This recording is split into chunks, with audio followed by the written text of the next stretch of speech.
On July 10th, 2026, the entire global balance of space power shifted. In an instant. Imagine for a second a skyscraper falling from the edge of space, screaming through the atmosphere at thousands of miles per hour. For years, the aerospace industry just operated under this one fiery assumption about how we bring these massive machines home safely. But on that July day, the rules of rocketry were literally rewritten. So it begs the question, how do you catch a falling skyscraper at sea without legs? Well, while the West watched private companies play with floating landing pads, engineers over in Beijing were quietly perfecting an absolute masterclass in efficiency. They didn't just land a rocket. No, they caught one in midair, over the ocean, on their very first try. Let's dive into exactly how they achieved the impossible. Just look at this headline for a moment from South China Morning Post. This is the news behind today's video. China's Long March 10B rocket feat lights up social media. Is SpaceX set to lose crown? The space race just became a real race again, says one online commentator, after net and cable recovery of rocket booster sparks awe. With that said, let's go straight to the intro.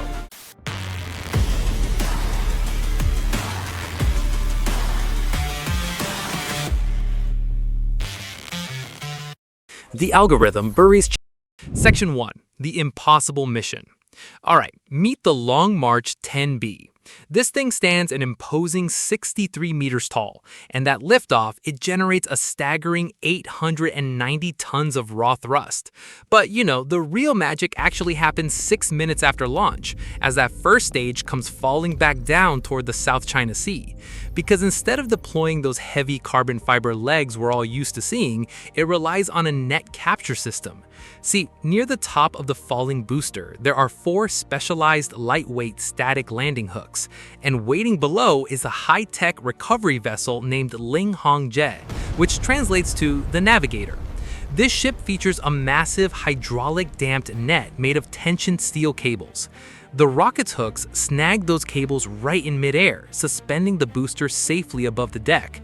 This system is brilliant because it easily tolerates harsh maritime winds and those unpredictable ocean swells that would absolutely topple a top-heavy rocket trying to balance on a rigid barge.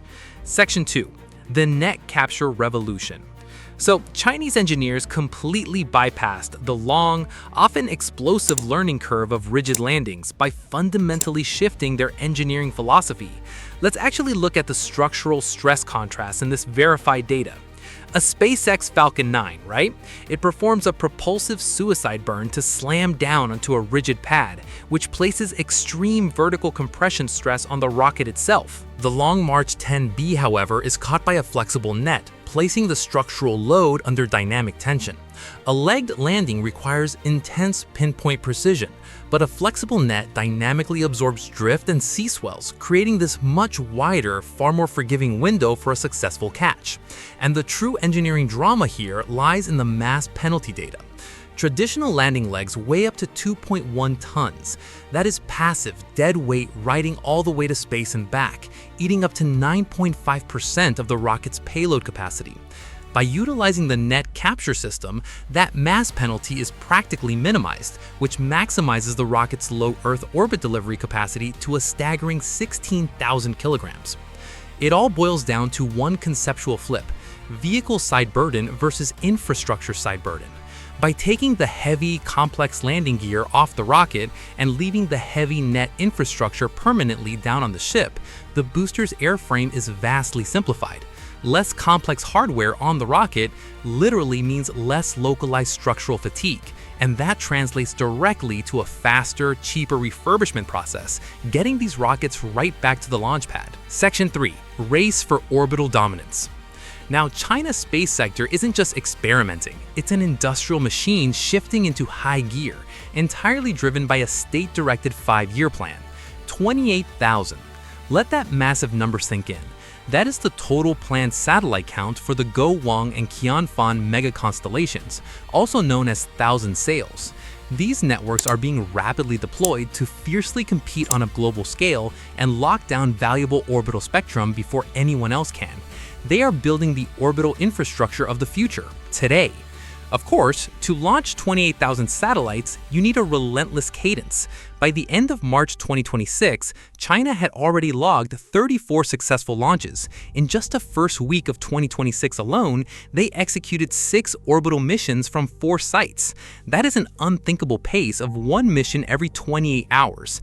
To actually pull this off, Beijing consolidated over 100 space computing organizations into a single committee. They essentially created a highly streamlined, state-directed launch ecosystem.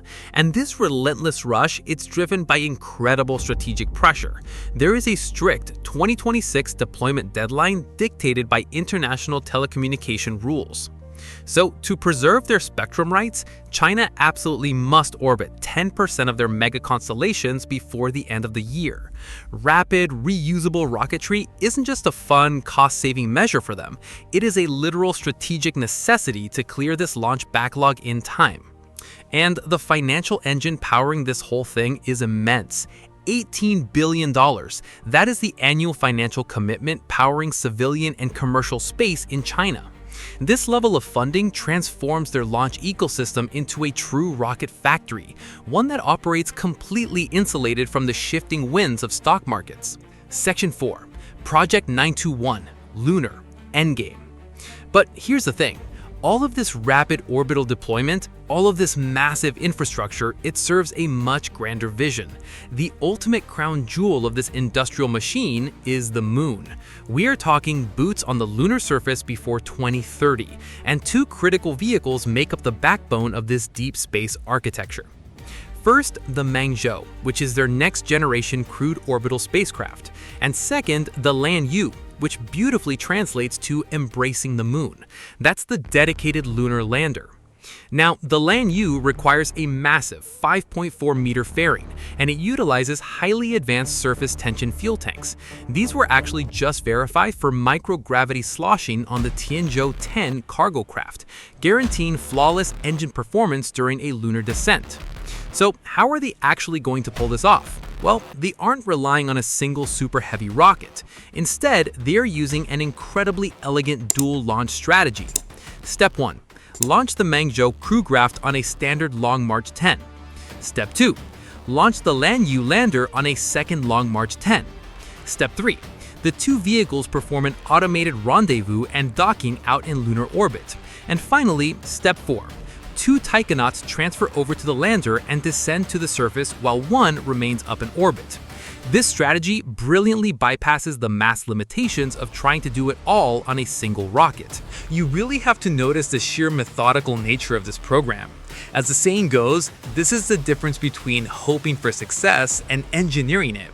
They are verifying every single piece of hardware with surgical precision. Just as an example, in February 2026, they launched a prototype Mengzhou module on a suborbital test using humanoid test dummies. They deliberately triggered an abort at maximum dynamic pressure, or max-Q, and the launch escape system proved to be an absolutely perfect success. But to make this dual launch system work, you still need immense power. Pushing the Lanyue lander stack out of Earth's orbit and onto a trajectory toward the moon requires a translunar injection payload capacity of at least 27 metric tons. That is the raw heavy lift capability the Long March 10 architecture was explicitly designed to provide. Section 5. Next steps and goodbye. Alright, so here's the immediate highly aggressive roadmap ahead. Before the end of 2026, they actually plan to refly the exact same Long March 10B booster they recovered from the sea, launching the Mengzhou 1 for an uncrewed low Earth orbit test. By 2028, we'll see a full uncrewed lunar landing dress rehearsal, docking the vehicles out in lunar orbit. In 2029, the first actual crewed surface landing takes place. And all of this leads directly to that hard 2030 Project 921 deadline. This unstoppable momentum is powered by a fully integrated strategy. They're drawing on years of real-world experience from their Tiangong space station. They've seamlessly merged their highly successful robotic Chang'e missions with their human program. Their digital simulation maturity is so advanced they can practically bypass years of physical trial and error. And by utilizing commercial reusability to launch those massive satellite constellations, they are directly funding and de-risking the exact hardware needed for the moon. Which leaves us with a final, pretty provocative question.